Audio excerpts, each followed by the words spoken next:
Halo semuanya, kelompok kami kali ini akan menjelaskan mengenai analisis industri perkebunan dan pertambangan berdasarkan SDG 6, 7, 9, 11, dan 17. Jika kita berbicara tentang sustainability, tidak lepas dari isu mengenai lingkungan.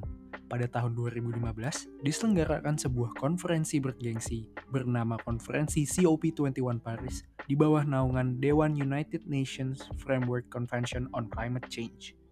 Salah satu poin penting yang dibahas adalah mengenai emisi.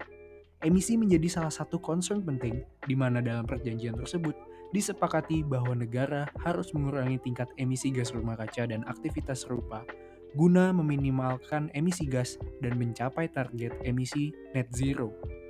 Pada penelitian kali ini, kami menggunakan data dari dua sektor yakni perkebunan dan pertambangan yang diperoleh dari 4 perusahaan berbeda. Alasan memilih perusahaan tersebut karena ingin mengetahui tingkat emisi, limbah B3, konsumsi air, dan konsumsi bahan bakar tak terbarukan, dan bagaimana perusahaan bertanggung jawab atas keempat poin tersebut.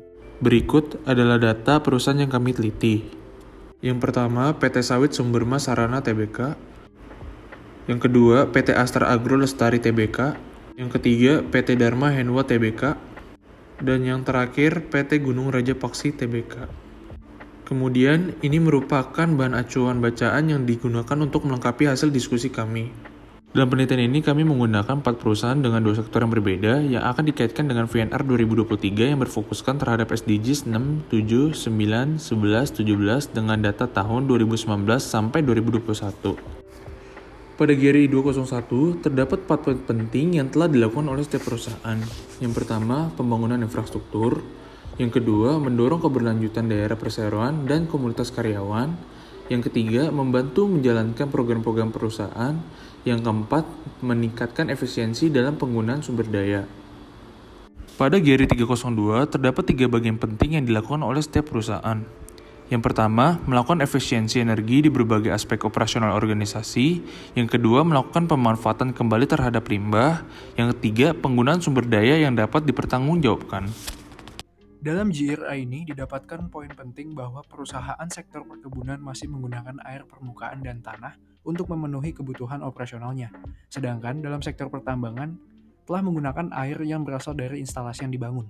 Meski demikian, perusahaan pada sektor perkebunan sudah berusaha untuk melakukan pengolahan air yang bermanfaat dalam rangka menjaga sanitasi air di daerah sekitar. Selain itu, permasalahan mengenai stres air dapat diselesaikan dengan adanya instalasi air yang berguna agar pengambilan air tidak lagi merusak mata air dan menyebabkan kekeringan. Dalam emisi gas rumah kaca, didapatkan 4 poin utama yang menjadi highlight pada pembahasan. Yang pertama, pembangunan pabrik biogas PT SMSS. Yang kedua, pembangunan methane capture PT AAL. Yang ketiga, penambangan batu bara PT Dharma Henwa. Dan yang terakhir, penghijauan area PT Gunung Raja Paksi. Secara keseluruhan, hampir semua perusahaan sudah berusaha untuk memberikan upaya dalam rangka mengurangi emisi gas rumah kaca, kecuali dalam konteks GRI 305.1, PT Dharma Henwa tampaknya masih kurang memberikan kontribusi signifikan dalam pengurangan emisi gas rumah kaca. Dibuktikan dengan penambangan batu bara yang masih dilakukan. Dan meskipun sudah menggunakan solar panel, tetapi sumber energi utama perusahaan masih berasal dari pasokan listrik PLN. Dalam GRI ini, tertera 3 poin utama yang dilakukan oleh hampir semua perusahaan. Yang pertama, melakukan program kemitraan dengan pihak ketiga dalam menanggulangi pembuangan limbah B3. Yang kedua, pembentukan program internal perusahaan untuk mengawasi proses pengolahan dan pembuangan. Dan yang terakhir, mengalokasikan dana perusahaan untuk program pengelolaan lingkungan. Kesimpulan yang bisa didapatkan adalah tiap perusahaan memiliki caranya masing-masing dalam menangani permasalahan khususnya masalah lingkungan dalam konteks penelitian kali ini. Usaha yang dilakukan saat ini tentu saja masih akan terus berkembang sesuai dengan situasi, kondisi, dan perkembangan zaman. Dari usaha tersebut, tentu saja diharapkan bahwa inovasi bisa tercipta dalam proses penyelesaian masalah, seperti pada perusahaan sawit, di mana mereka berinovasi untuk memanfaatkan limbah cair kelapa sawit menjadi sebuah energi terbarukan yang bermanfaat. Pemerintah sebagai pengatur kebijakan dan pengawas harus bersikap tegas kepada perusahaan yang melanggar aturan. Dengan penindakan yang tegas, diharapkan perusahaan mampu mengikuti guidelines yang telah dirancang sedemikian rupa untuk mewujudkan sebuah pembangunan yang berkelanjutan khususnya di Indonesia.